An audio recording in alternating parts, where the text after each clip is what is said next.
Welcome, folks, to Crypto News Global. I'm your host, Nick Toka, and Bitcoin staying steady today. The whole industry is going sideways. The good thing is, at least for today, we're not seeing any huge up and down action. We're going to go a little bit of a different direction today. We are going to talk about our usual stories about Bitcoin, our Market Watch Bitcoin technical analysis. But before we do that, we're going to delve a bit into the Canadian election and potentially the scam that's being pulled right under everybody's eyes. So, Bitcoin critic Mark Carney's chances of winning Canadian election climb. Is it fixed? We're going to get into that. Bitcoin edges higher as treasuries. Basent tempers China trade expectations, and Bitcoin explodes above 94,000. What's igniting the fire is the question.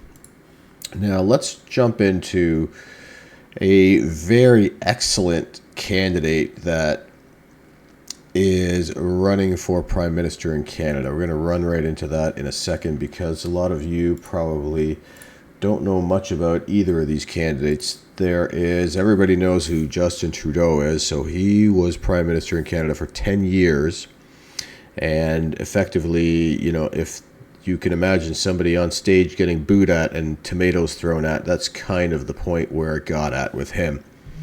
And when it was time for him to finally pass the gavel, they tried to create a non-confidence vote for about a year. The other parties didn't happen. He even his own party wanted him out. No, I'm staying on. Then his buddy, and I believe it's a relative of his actually, he stepped down and said, I'm stepping down on this date. So you guys heard this international news, I'm sure. And immediately after that, there was, within I think 2-3 weeks, there was a vote to see who the next liberal leader will be. Just like the Republican convention or the Democratic convention, right? So the only people who get to vote on that are the actual Liberal Party. And unanimously, they voted for this lifelong bureaucrat, central bank. I can't think of many good words for him. Former head of Brookfield Residential and Brookfield Real Estate Company. Has a number of offshore accounts in Canary Islands where he filters his finances through. He will not show his books. He will not show his taxes. All the other candidates have done so without any issue at all. And basically, he's not to be trusted. He's effectively Trudeau Sr. Then there's a perfectly excellent candidate, and we're going to flip right into him right now so you guys can all get introduced to him. But the biggest problem we're having here is in Canada, there's a media network called the CBC, so Central or Canadian Broadcasting Corporation. That's what it stands for. Now, this CBC is actually funded by the government. We're talking about hundreds of millions a year given to this company. So, of course, this CBC, which has traditionally been the main news channel in Canada, they've always had the Saturday night hockey games, Toronto Maple Leafs, CBC since 1950 or 60 or something, right? So the whole country knows what this is. The whole country watches it. So this is their primary broadcasting company. There's 3 big broadcasters. There's Bell, everybody knows Bell Canada, and there's Rogers Corporation, and then under them, and then there's the CBC. So under these companies, Rogers and Bell, there's multiple other smaller regional media outlets, but they're all basically, it's either Rogers, Bell, or CBC, right? So major funding goes from the government to the CBC. So who is the CBC going to push for their candidate to continue their funding? Well, of course, they're going to keep pushing the same people that are giving them the funding, which is the Liberal Party. And the great candidate, which is from the other party, major party called the Conservative Party, which is the blue. Think of it as, it's the same as the States, right? The red and the blue. Except in Canada, it still means what it's supposed to mean. So think of the U.S., how historically the Republicans were the progressive ones and the Democrats were the conservatives. Well, now it's flipped, and the Dems have gone all DEI and woke, and the Republicans are the Conservative Party, right? But in Canada, it's still that the Conservative Party is still the Conservative Party. The Liberal is exactly the way it sounds. The Liberals, more of a socialist, very much a socialist party. So the Conservative Party and the gent I'm going to introduce you to here in a moment have been pushing to defund this CBC media company, which, well, they should, because they should be standing on their own two feet the way every other media company in the world does, right? So without further ado, let's jump right into it. And this is a fantastic candidate, but he's being pushed under the rug. And again, before we get into this, before Trudeau stepped down as Prime Minister, this gent, Pierre Poilievre, the leader of the Conservative Party, it was approximately 80% of the popular vote was going to vote for this guy in all the polls. And Trudeau was down to like nothing, 10%. Like the whole Liberal Party was in the brinks of collapse because of this Trudeau guy. Then he brought in, Trudeau Sr., without a single vote from Canadians, but now he's actually the Prime Minister, the interim Prime Minister, without a single vote from Canadians. And suddenly the polls have completely changed, and this Pierre Poilievre is almost neck and neck, actually a little behind this Carney fiend. So let's put, I'm not going to give any time to Carney or the Liberal Party of Canada, because they're terrible. It's a terrible party. It's a terrible initiative. They're only looking out for big corporations and not for the people themselves. Let's get right into somebody who does look only for the people. Here we go. Who is Pierre Poilievre? Many know him as the common sense leader the country needs. His school teacher parents know him as the boy they adopted and raised in their modest home in the suburbs of Calgary. His dad knows him as the son he took to early morning hockey games. His neighbors know him as the boy who used to deliver the morning newspaper. His children know him in Francais, Espanol, and English as Papa. And I know him as a guy who loves me for who I am, a Canadian who came to call Canada home, and his wife. So when Pierre says, it doesn't matter who you know or where you're from, but rather who you are and where you're going, these aren't just empty words. He's lived it. Common sense. Let's bring it home.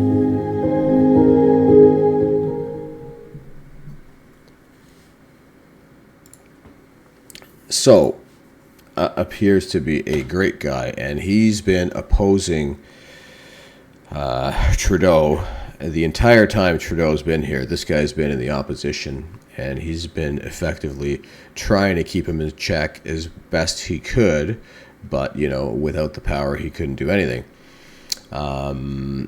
So what Trudeau did is he garnered the seats from the third party, which is called NDP, New Democrats, I think. But they're, 100% socialists, these NDP guys. But they basically teamed up together because they didn't have enough seats to do anything in the government themselves. But when they teamed up together, then they had more than enough seats to cover the conservative seats. So they could basically push through any policy they wanted, and the Conservatives couldn't do anything about it. So a good guy, and definitely who the Canadians should have voted for. Everything he says is the right thing. Everything he does the right thing. So it's bit of a challenge for Canada right now, because they've got the big bureaucracy and, quite honestly, the scam, and it's been proven also that China is interfering with this election, and they're not bringing one person down. Instead, they're bringing the one person up, and that's this Carney fellow. All right, let's check out. Also, let's take a peek at these metrics that I've kind of noticed. Right, so let's go back to this is Poilievre's actual home website for YouTube. Right there it is, Pierre. It's his official site. So coming into an election, you would expect that these numbers would boom, right? Look what's happening here.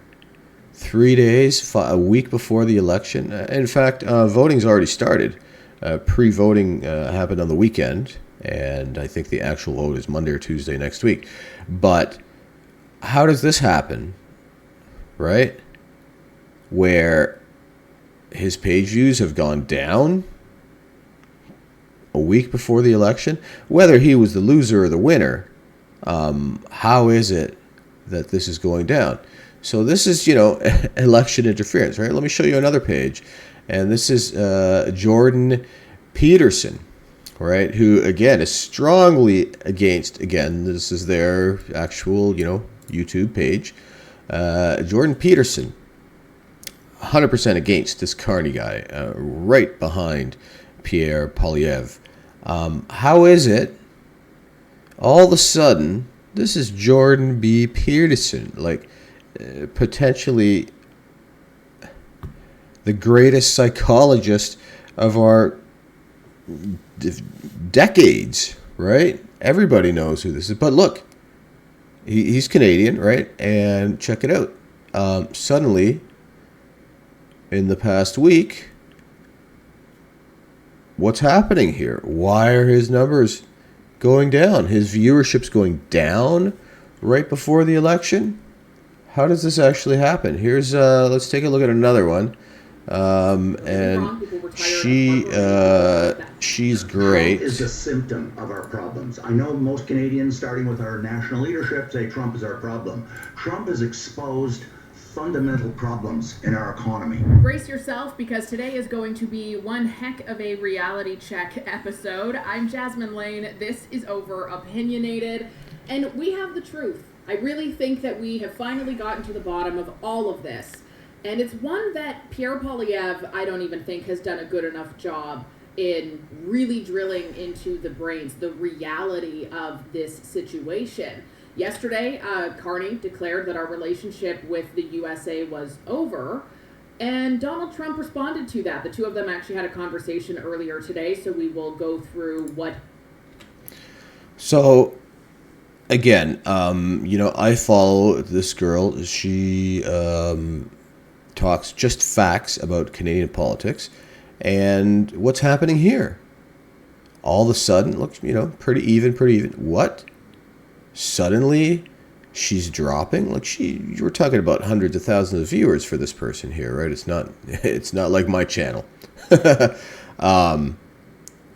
suddenly, it's gone to 80,000, whereas just a few days ago, 200,000. It's consistently 200, 300, almost 350,000. Suddenly, Canadian politics, a few days before the election, she's gone way down. How is this even possible? So there's definitely some manipulation going, and it would be really interesting if I mentioned the liberals name, if I just got online here and mentioned this Carney guy 100 times, I wouldn't be surprised if my metric then actually went up. And if the very next day I mention Carney, the conservative guy, Poilievre, 100 times, I suspect my metric would go down. And I don't think it has anything to do at all with the actual popularity of the website. You would think that getting closer to the election, there would be more popularity for these people's sites. But instead, it's dropping by 50%. Peterson dropping by 50%. Jordan B. Peterson. Poilievre, the actual candidate, dropping by, 70. He's got less than Jasmine Lane here. And now, out of curiosity, I haven't really checked this before. Now let's check this guy, right? Which I want nothing to do with, to be honest. And see, I can't even find his page.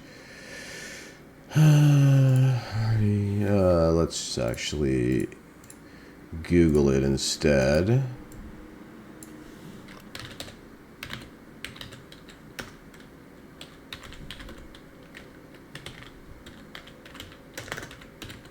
Because my theory here is when we find their page, look, we don't even have to get to their page. It's just video after video after video after video of tripe. I'm not going to put you through the agony of having to listen to this guy.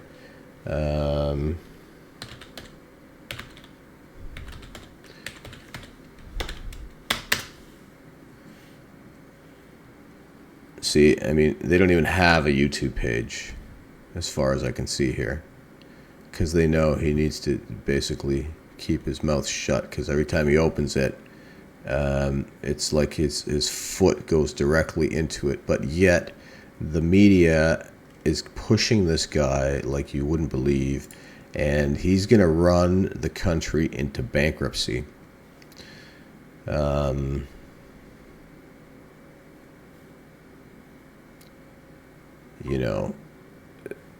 Everywhere you look, if you type in mistakes, let's say, so we can't find his actual page, but Carney's wrong about everything. Mistakes do happen. Carney on leaking of text on U.S. What?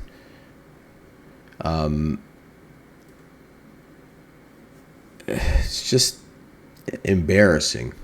That's all I can say.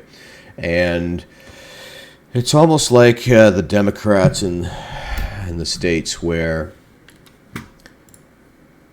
people just can't see 2 feet in front of them, and they just keep voting based on what CNN tells them, and in this case, they just vote on what CBC tells them. Now, what I did notice is that the early voting was almost one quarter of the population voted early. So I feel like hopefully that's a good sign for the conservatives. Conservatives, their agenda is very similar to the U.S.'s new agenda, which is lower taxes, save money, cost of living to be more affordable, housing to be cheaper, taxes to be less, getting rid of bureaucracy, cutting the size of government, all the right things.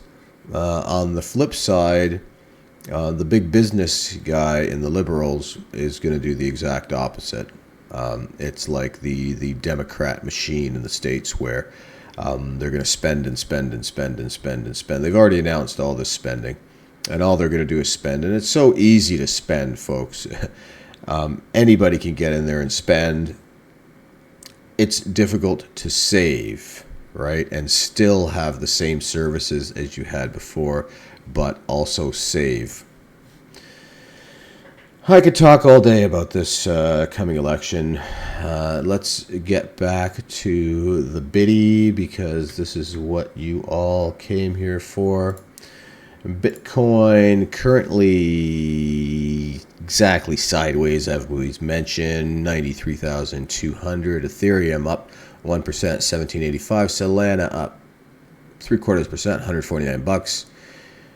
Doge down 2.5%, 17.5 cents. XRP down 0.5%, $2.19.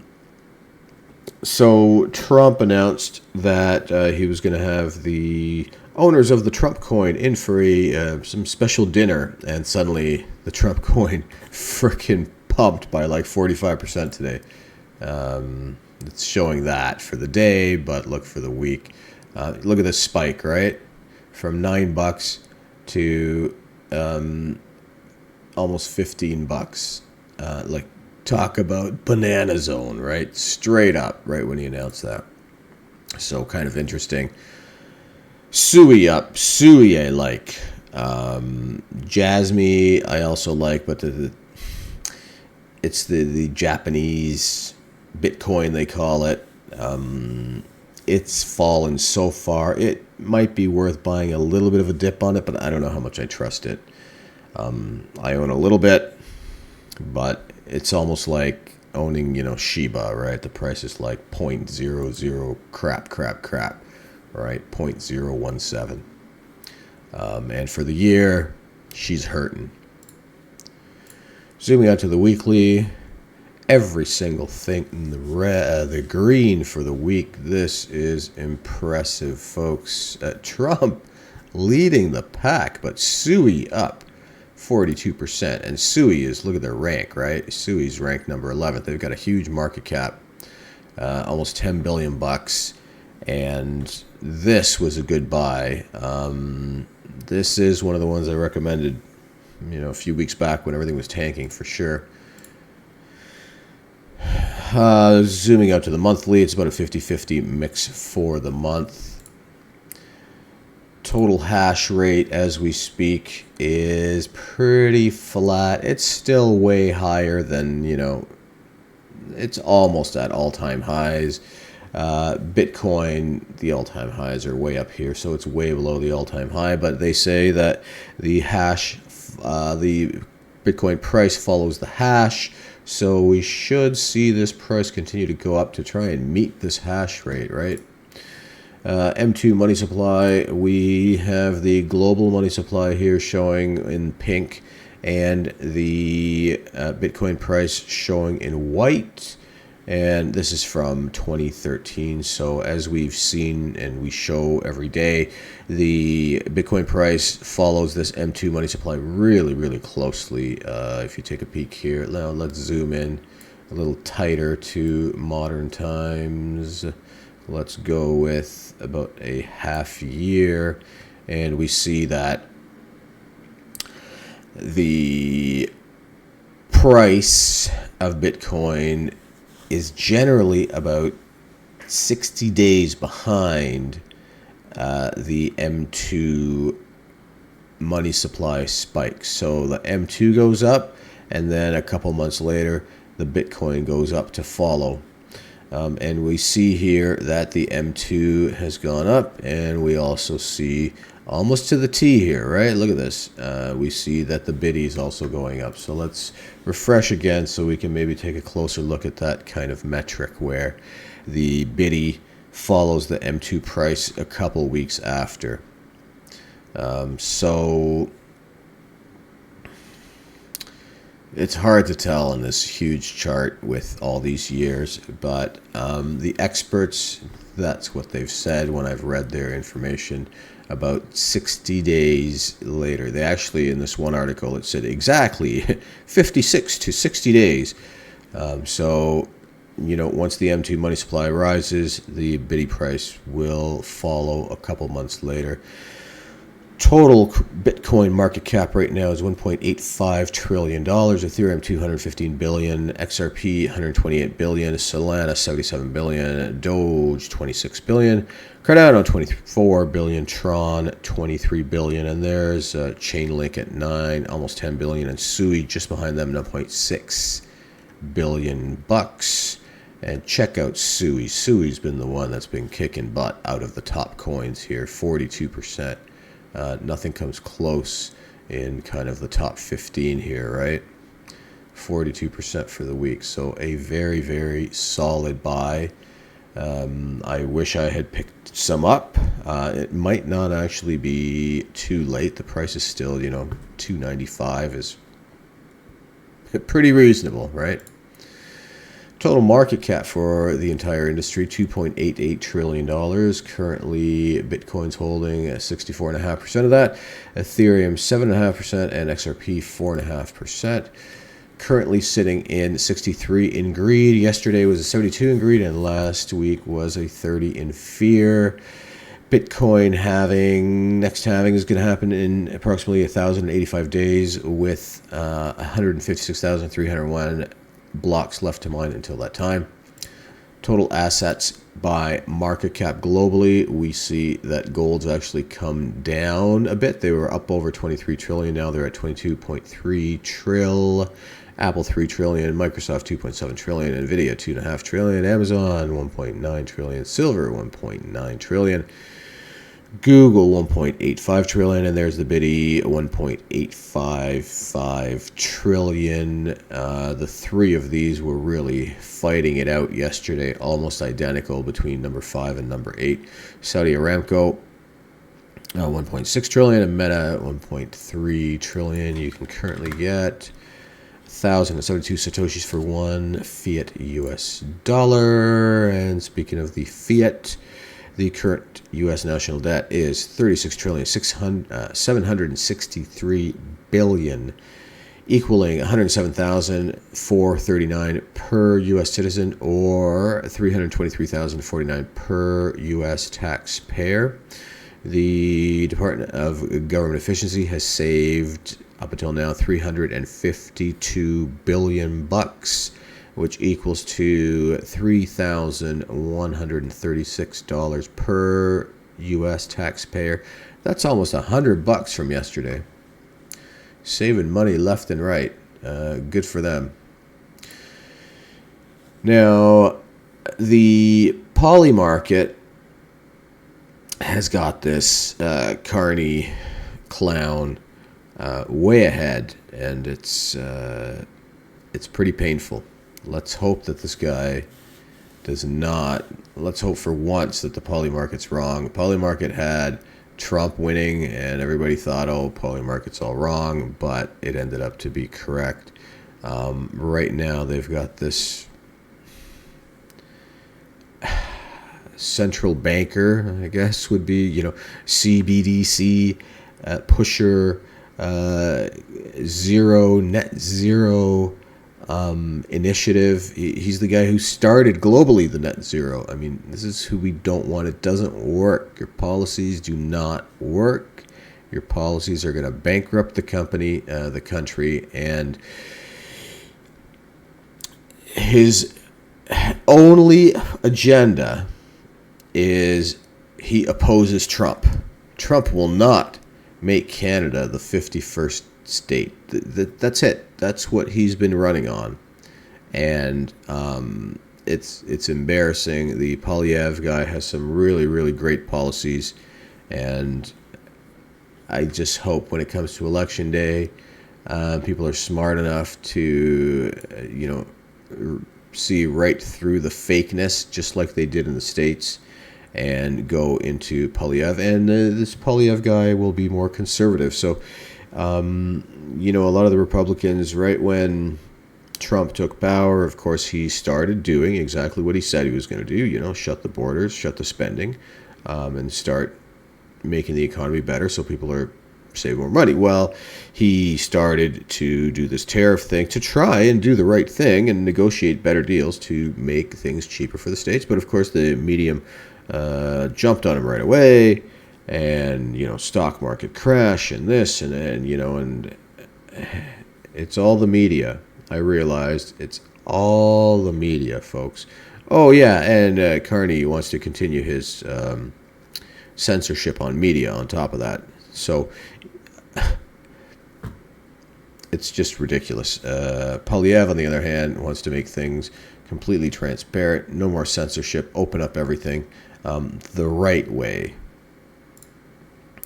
Back to the biddy. They edge higher as Bessent tempers China trade expectations. And we saw the stock market way up today.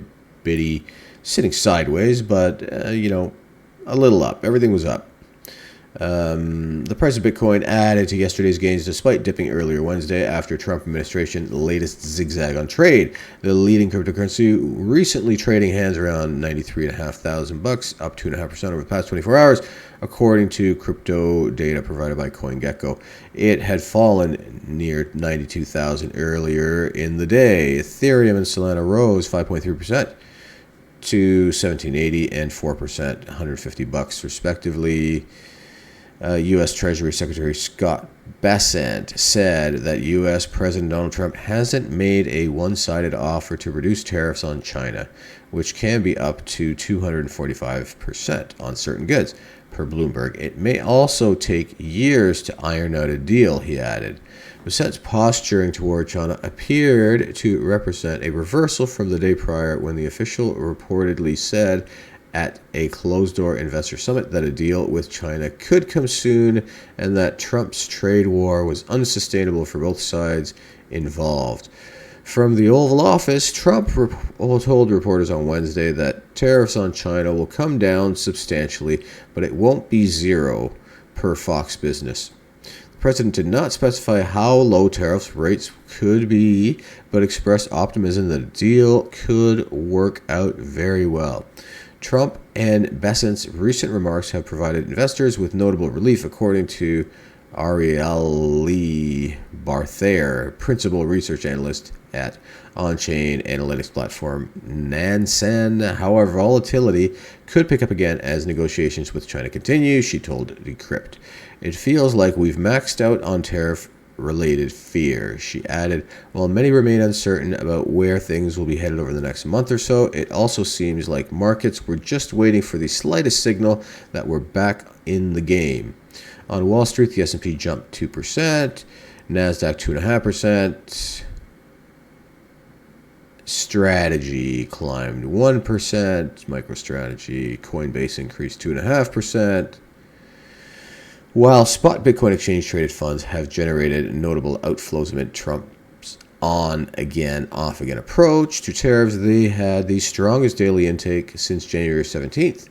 Jake Osterviscus, an over-the-counter trader at the market maker Wintermute, wrote on a Wednesday note. Investors poured in $913 million into spot ETFs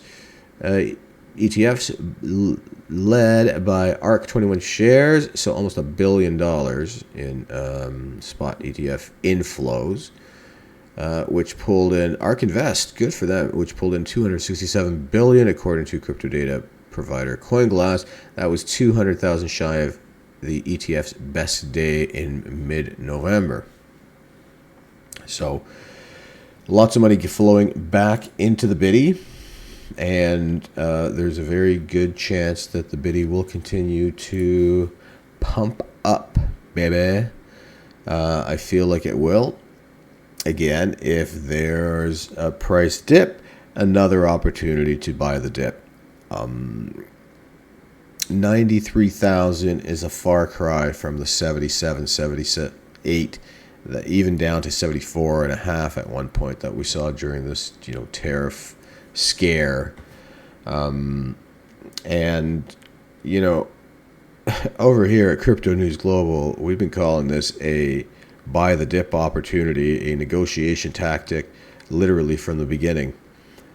So what I can tell you about my own portfolio is I was buying the dip and buying the dip and buying the dip, and every time the price went down, I would buy the dip, and every time it hit 80 grand, I'd buy the dip. It hit 70, 74. I didn't quite get it at 74, but I bought the dip, I think, at 76. I bought the dip again at 76. I bought the dip at 77.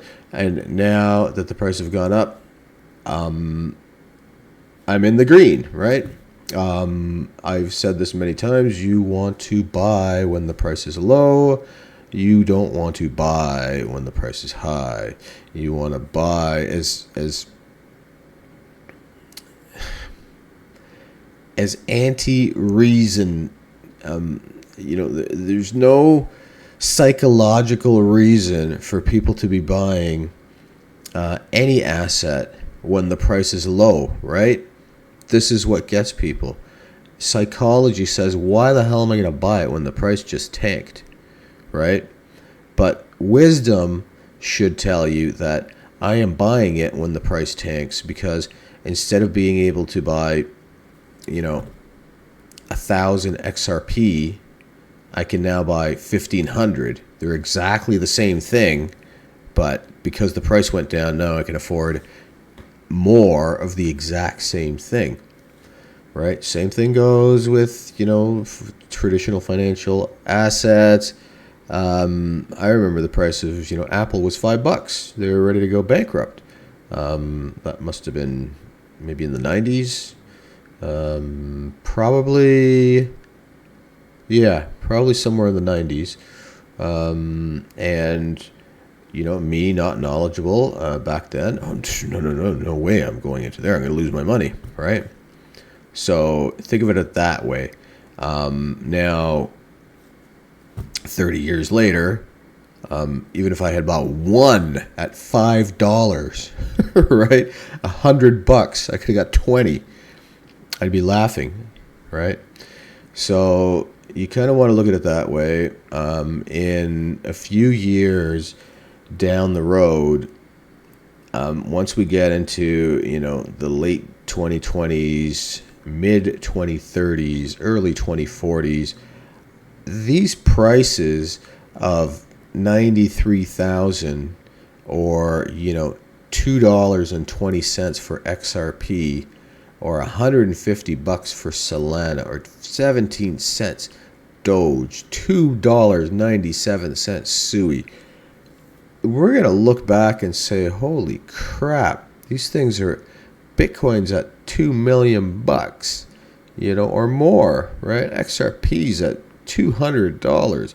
Doge is at $50. Solana's at 10 grand, 20 grand. You can't look at today. Look for tomorrow. Have a long-term horizon. Expect to own an asset for a very long time. Not a couple hours, not a few days, not a few months, potentially not even a few years, but, half a decade, 2 decades. This is the time horizon people should be looking at. When you have an investment, and I'm not talking a investment, there's investments that you have where I want to save for a trip, I want to save for a house, I want to save for a car. Fine. Okay. These, you can call them investments, very well, but really what they are savings plans. When I'm talking investment, I'm talking about your retirement income. Okay, when you're thinking about that investment, you should be looking at 20, 30 years into the future. If you look at it that way and you don't touch this stuff, you buy it when you're 18 years old, 22 years old, and you don't touch it. This is the account that you do not touch. You leave it and you let it climb and climb and climb. When you do things that way, you're going to be way, way up. There's going to be a point coming soon. Let's be frank, folks. Everybody hears it. Everybody knows it. The AI revolution. AI is going to take everything over. And it's also going to take over half the jobs. My mistake. 75, 80, 90% of the jobs. If everything is automated, what do we need people for? So what's going to happen at that point is money is going to be automated too. Where's the money going to go? The money is going to go to electronic funds. The money is going to go into money that can be tracked, fully tracked. Not gold in somebody's vault, not fiat money, under your mattress or wherever they can't find you. It will be fully tracked for everybody, whether it's CDBC, whether it's Bitcoin, whether it's XRP, even under self-custody, folks. Once you touch this or move it, there's a trail, right? Once this happens, the price of these assets are going to go through the roof, right? Things aren't going to be, we look at Bitcoin and we say, how the hell could it be $90,000? Like, that's so expensive. But don't forget, 10 years ago, it was, $19, right? $9, 9 cents, 90 cents. Ethereum, I gave you the story when I started. It was $150, and I was like, oh man, that's a lot of money. I don't know. And right, and I sold it at $1,500, and I cried hallelujah, and then watched the price go up to $5,000, and kick myself. So if I had simply held on to that $150 Ethereum and said, okay, well, I'm going to hold this for 15 years, the price would definitely be $20,000, $30,000 per Ethereum that I bought for $150, right? So look at it that way. Have a long-term horizon. Do not look at the daily swings, up one day, down the next day. If the prices dip, perfect. Don't sell it. Buy more. That is your time to buy the dip. I am so happy that the term buy the fucking dip has become a little more mainstream, and it's because of Bitcoin. So people start to understand that when the price goes down, this is when you want to buy. When the price goes down on TVs, isn't that when you buy it? And when the price goes down on, phones or watches or whatever, pants, shoes, this is when you buy it. So why wouldn't you buy the asset when the price goes down? It's the exact same thing. Buy the dip. Buy it on sale. Once you buy it on sale, when the price goes to regular price again, you've already made 20%, 30%, 40%. Right? Look at Sui, 45%. The Biddy from 78 to 93. What is that? 20%. Ethereum, Solana, everything. Everything is up. Buy it when the price is low, when everybody's pooping their pants and running the other way, and calling Bitcoin left for dead, and the stock market is terrible, and oh my god, it's so unpredictable and volatile, I have to get out, tariffs, and they sell everything and lose their shirt because they're selling it on the low price. This is when you want to be jumping in and saying, ha ha ha, looky, Apple is on sale, Nvidia is on sale, Bitcoin is on sale, amazing. Even if you're buying a few bucks, couple $100, $50, whatever you've got, this is the time to buy. And I feel like in terms of over the long run, this is still very inexpensive, these prices for all of these assets, as long as you make a conviction to hold for the long run, right? Folks, there's $900 trillion worth of assets out there in the world, so there's lots of money. Go out there and get some. It's time that's scarce, so spend your time wisely, please. Spend less money than what you earn, and if you suddenly start making more cash, start saving more money. Don't start spending more money. And start spending, start saving when you're young, ideally, in your early 20s or in even late teens, and hopefully you can retire when you're 40. Try and achieve 0.1 Bitcoin for starters. If you can do that, that will certainly help you in this retirement. Try to achieve, if you get the 0.1, try to get to 0.2, 0.5. Become a whole coiner, right? Slowly. These things don't happen overnight. If you've got a great idea, start with your great idea right away. Even if you're not ready, jump on that idea and things will come together for you. If you found this stream enjoyable, please share, like, comment, and subscribe. And we will see you on the next stream. Folks, thank you so much for joining.